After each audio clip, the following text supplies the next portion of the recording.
Alhamdulillah, pada siang ini sampai detik ini Allah masih memberikan kesempatan kita menikmati karunia-Nya. Semoga karunia yang Allah berikan berupa kesehatan, umur panjang, semuanya bisa kita manfaatkan untuk meningkatkan kualitas ibadah dan ketakwaan kita kepada Allah Subhanahu wa taala. Amin Allahumma.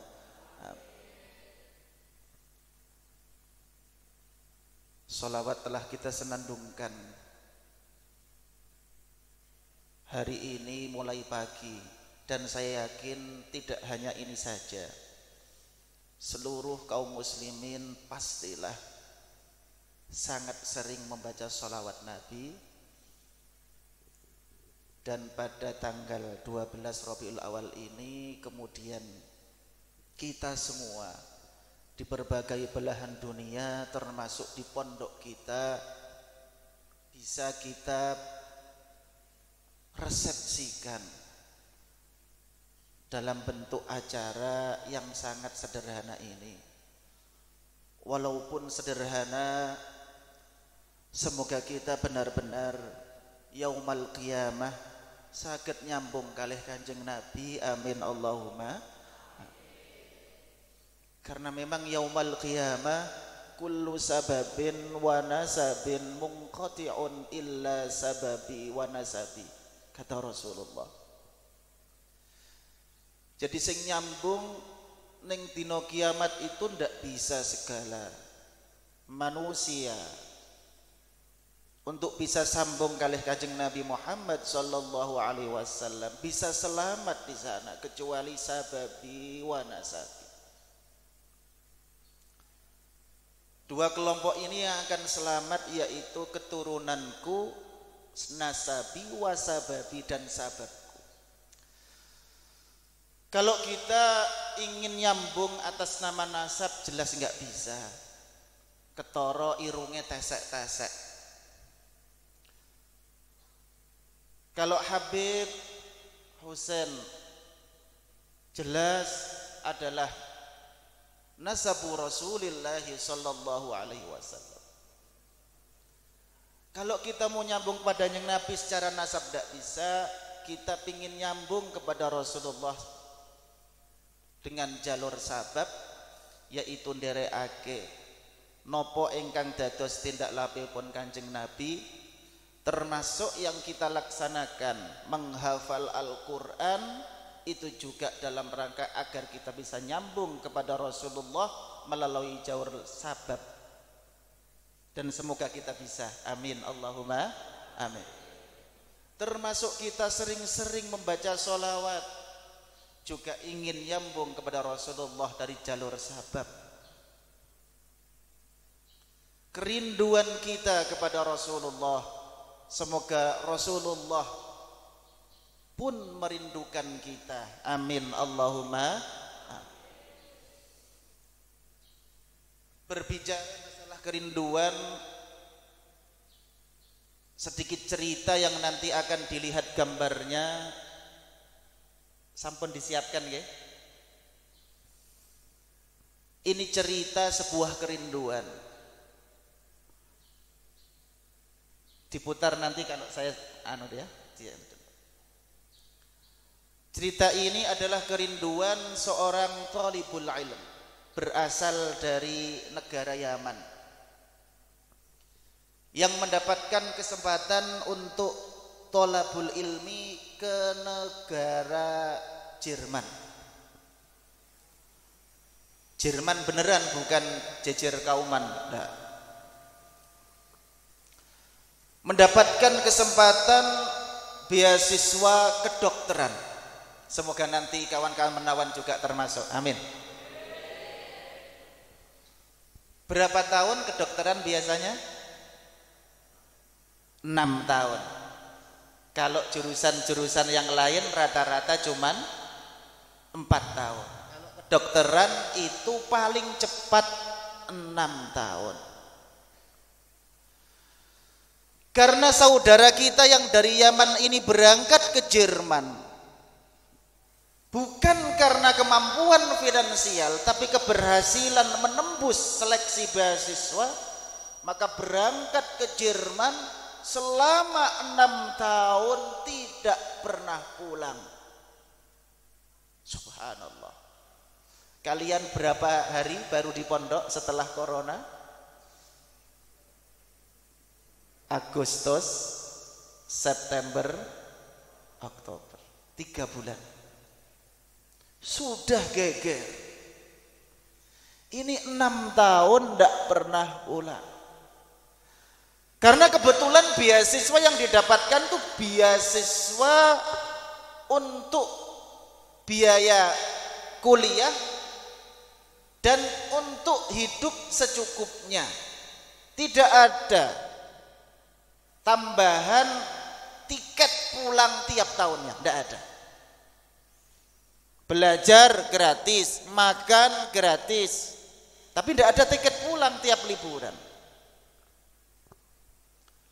6 tahun tidak bisa pulang karena dia benar-benar mengingat apa yang dipesan oleh orang tuanya. Engkau berangkat thalabul ilmi, aku doakan jangan engkau mundur ke belakang. Capai cita-citamu, banggakan kami. Engkau pulang harus berhasil menggapai cita-citamu. 6 tahun berlalu. Tak terasa 6 tahun cepat sekali. Coba tanya kawan-kawan kelas 12. Atau malah yang sekarang sudah khidmah. 6 tahun di Menawan, 3 tahun Sanawi, 3 tahun Aliyah, itu cepat sekali. Kawan-kawan yang sekarang khidmah, mereka pasti masih menyangka, bayangan kami baru daftar itu kemarin, tapi sekarang kok sudah lulus. Sampai senengnya masih merasa baru di Menawan itu pada nambah. Ada yang nambah setahun, 2 tahun. Karena merasa waktu itu berjalan begitu cepat. 6 tahun. Mirip dulu, saya sendiri mengalaminya. 4 tahun di Syria, enggak pernah pulang.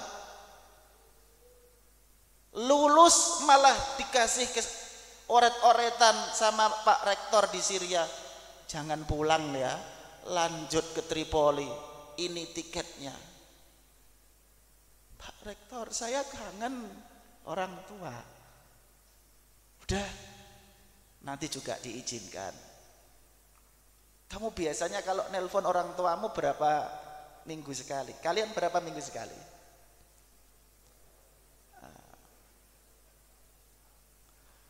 Dulu belum ada HP, masih telepon biasa. Rumah saya enggak ada teleponnya.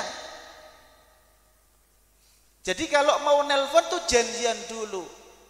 Harus ke rumah orang yang punya telepon. Dulu telepon adanya di kota. Kebetulan ada tetangga nikah dengan orang kota. Nah, kalau janjian nelponnya di sana. Tapi kan kalau ganggu terus-terusan kan enggak nyaman. Akhirnya kami itu sepakat biar tidak perlu janji-janjian, tidak perlu mencari kesepakatan hari yang pas karena belum tentu di sana sama dengan di sini karena waktunya beda. 4-5 jam lebih duluan. Beda. Sini bangun tidur, sana masih tidur. Sana baru bangun, sini lagi istirahat. Tidak mesti pas. Akhirnya saat itu saya sendiri mengalami sebuah proses untuk berkomunikasi itu hanya setahun sekali. Kita jadwalkan tanggal 5 Syawal. Hanya itu.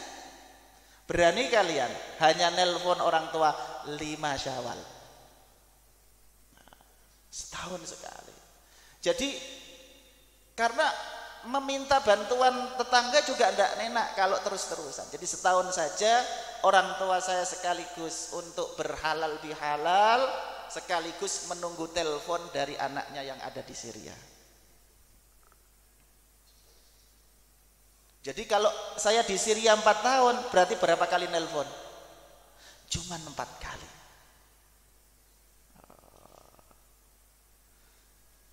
Pulang Ustadz? Enggak. Kenapa? Karena beasiswanya sama seperti yang akan kalian lihat di video itu.